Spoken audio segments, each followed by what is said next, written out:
Assalamualaikum warahmatullahi wabarakatuh.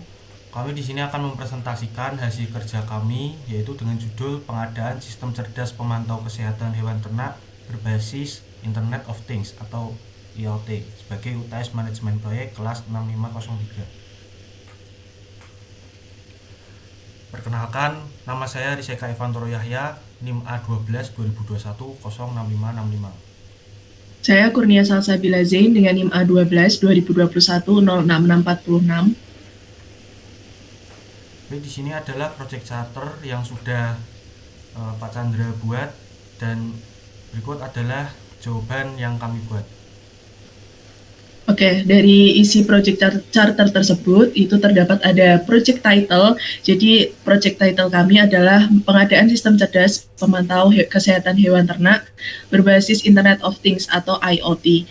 Lalu di sini ada project manager yaitu saya sendiri Kurnia Salsabila Zain dan manager IT Riseka Ivantoro Yahya. Lalu untuk project start date-nya itu dimulai tanggal 1 November 2023 dan project end date atau terakhir project berakhirnya itu tanggal 22 Februari 2024. Untuk penjelasan terkait tanggal itu akan dijabarkan pada saat milestone nanti.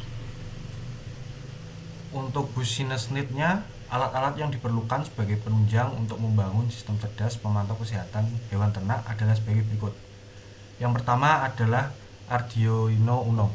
Arduino Uno adalah microcontroller yang berbasis Atmega 328P atau dataset. Arduino Uno terdapat 14 pin digital digunakan untuk komunikasi data sensor yang terhubung.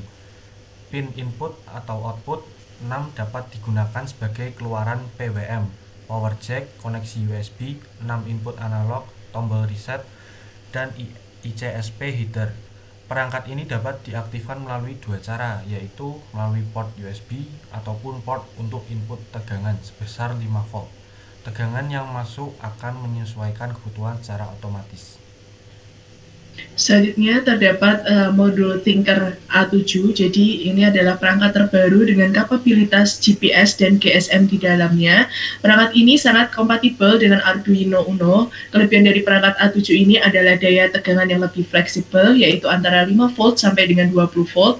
Adapun jaringan yang mampu dijangkau oleh perangkat ini adalah quad band 850 atau 900 atau 1800 dan 1900. Lalu yang ketiga ada sensor suhu DS 18B20. Sensor ini adalah sensor yang dapat menghitung nilai suhu baik berada di luar maupun di dalam air. Adapun suhu yang dapat diraih dari sensor ini dimulai dari minus 55 derajat Celcius sampai dengan 125 derajat Celcius. Perangkat ini hanya membutuhkan satu jalur data untuk berkomunikasi dengan Arduino Uno sebagai mikroprosesor. Lalu yang keempat adalah sensor pulse. Sensor denyut jantung digunakan untuk menguji denyut jantung. Sensor ini dapat digunakan pada seorang siswa, artis, atlet, pencipta game, atau pengembang terminal seluler dapat mengembangkan karya yang berhubungan dengan jantung dan interaktif. Pada penelitian ini, sensor dapat diletakkan pada daun telinga dari hewan. Perangkat ini dihubungkan dengan mikrokontrol Atmega 328P dan membutuhkan power source sebesar 3 volt atau 5 volt. Lalu yang kelima ada web server. Berdasarkan sistem yang dibangun, data yang dikirimkan oleh alat monitoring akan diterima oleh web server. Adapun konfigurasi web server ini menggunakan Apache versi 2439, PHP versi 7218, operating system OS menggunakan Linux, dan penyimpan data atau cloud storage menggunakan MySQL versi 5726. Setelah web server sudah dikonfigurasi, selanjutnya adalah mempersiapkan cloud storage pada database MySQL. Oke, yang terakhir ada alat monitoring. Jadi alat ini menggabungkan berbagai sensor, suhu, denyut jantung, GPS dengan perangkat microcontroller atau Arduino. Skema pemasangan sensor terhadap microcontroller sebagai media transmisi data yaitu DS18B20 dihubungkan pada D10, Thinker A7 dihubungkan pada D7TX dan D8RX, dan Pulse dihubungkan pada A0. Data pada masing-masing sensor akan diterima oleh microcontroller selanjutnya melalui modul Thinker A7, khususnya pada jaringan GSM Internet. Data tersebut dikirimkan ke web server dengan skema pengiriman GET, alat monitoring ini akan digelangkan pada leher hewan bagian bawah hewan ternak sehingga tidak mengganggu aktivitas atau pergerakan dari hewan ternak. Yang selanjutnya adalah Project Scope. Tujuan dari proyek ini adalah memberikan keluasan peternak dalam mengembalakan hewan ternaknya dan mempermudah memantau kondisi kesehatan dan kondisi lingkungan hewan ternak tersebut berada, sehingga dapat meningkatkan kualitas dan kuantitas dari hewan ternak tersebut. Alat ini didistribusikan melalui perusahaan yang bergerak di peternakan untuk didistribusikan lagi ke peternak, dikarenakan jika langsung ke peternak tidak terjangkau secara finansial atau budget untuk membeli alat tersebut, dikarenakan memerlukan biaya yang cukup tinggi untuk membeli alat ini. Melalui perusahaan yang membeli alat ini, peternak akan melakukan penyewaan atau langganan alat ini agar lebih terjangkau atau affordable untuk peternak. Selanjutnya, deliverables atau hasil dari proyek ini itu akan dihasilkan sebuah alat monitoring yang nantinya akan dipasarkan melalui perusahaan-perusahaan yang bergerak di bidang peternakan untuk nantinya bisa tersalurkan kepada peternak-peternak lokal untuk pengembangan usahanya. Berikut ini adalah gambaran dari alat monitoring tersebut. Lalu alat monitoring ini akan dikalungkan pada leher hewan bagian bawah hewan ternak sehingga tidak mengganggu aktivitas atau pergerakan dari hewan ternak. Alat ini menggabungkan berbagai sensor, suhu denyut jantung, dan GPS dengan perangkat microcontroller atau Arduino. Selain itu, terdapat aplikasi khusus yang berfungsi untuk menyambungkan informasi dari alat monitoring ke user atau pengguna. Halaman depan pada aplikasi Android berisi list atau daftar. Dari jumlah alat monitoring yang sedang berjalan, pengambilan data ini merupakan tindak lanjut skema IoT, yaitu data sensor yang diambil melalui perantara web server. Jadi jumlah list akan sesuai dengan jumlah hewan yang sedang menggunakan alat monitoring. Selanjutnya adalah risks and issues. Risiko yang mungkin terjadi pada saat penerapan IoT pada sistem cerdas pemantau hewan ternak. Yang pertama, hacking atau pencurian data dapat dimitigasi dengan meningkatkan keamanan sistem. Kurangnya ketersediaan barang-barang penunjang proyek dapat dimitigasi dengan mempersiapkan barang-barang yang akan digunakan di proyek dengan baik dan lengkap agar meminimalisir terjadinya kekurangan bahan. Yang ketiga, kekurangan dana dalam melangsungkan proyek dapat dimitigasi dengan mempersiapkan proposal proyek dengan baik, mencari mitra atau sponsor. Oke, selanjutnya ada assumption atau dependencies.